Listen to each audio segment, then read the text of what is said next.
സാന്ദ്ര തോമസിന്റെ ആരോപണങ്ങൾക്ക് മറുപടിയുമായി film producers association ബാഹ്യശക്തികളാണ് association നിയന്ത്രിക്കുന്നതെന്നും Hema committee റിപ്പോർട്ടുമായി ബന്ധപ്പെട്ട് മുഖ്യമന്ത്രിക്ക് കത്തയച്ചത് ചർച്ചകളില്ലാതെയാണ് എന്നുമായിരുന്നു സാന്ദ്ര തോമസിന്റെ ആരോപണം.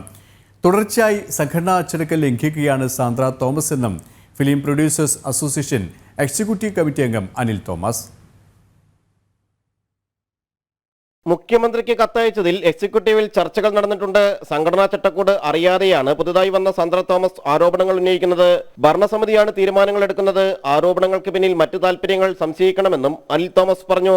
എക്സിക്യൂട്ടീവിൽ ചർച്ച ചെയ്തിട്ട് അത് എന്തൊക്കെ പോരായ്മകളുണ്ട്, അല്ലെങ്കിൽ എന്തൊക്കെ ഉൾക്കൊള്ളാം, എന്തൊക്കെ നടപ്പാക്കിയിട്ടുണ്ട്, ഇത്തരം കാര്യങ്ങൾ മാത്രമാണ് മുഖ്യമന്ത്രിക്ക് കൊടുത്തിരിക്കുന്നത്. ബഹുമാനപ്പെട്ട സർക്കാരിൻ്റെ മുമ്പിൽ ശ്രദ്ധിക്കപ്പെടേണ്ട കാര്യങ്ങൾ അത് ഒരു ജനറൽ ബോഡി ഉണ്ടെങ്കിൽ, അല്ലെങ്കിൽ ഒരു സംഘടനയിലെ എല്ലാ അംഗങ്ങളെയും കൂടെ വിളിച്ചു ചേർത്ത് ഒരു അഭിപ്രായം കൊടുക്കുക എന്ന് പറഞ്ഞാൽ 10,000 അഭിപ്രായങ്ങൾ ഇപ്പം തന്നെ എതിരഭിപ്രായമാണല്ലോ വരുന്നത്.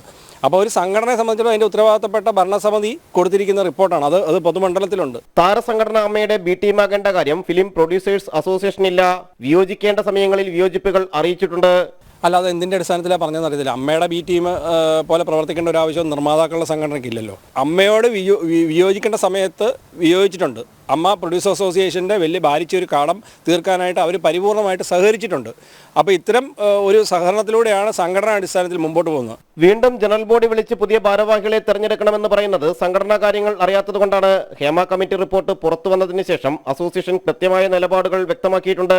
അനാവശ്യമായ വിവാദങ്ങളിലൂടെ ചർച്ച ചെയ്യേണ്ട വിഷയങ്ങളിൽ നിന്ന് ശ്രദ്ധ തിരിക്കുകയാണ്. സംഘടനാ അച്ചടക്കങ്ങൾ ലംഘിച്ചാൽ നടപടികൾ നേരിടേണ്ടി വരുമെന്നും അനിൽ തോമസ് കൂട്ടിച്ചേർത്തു. ജനം, കൊച്ചി.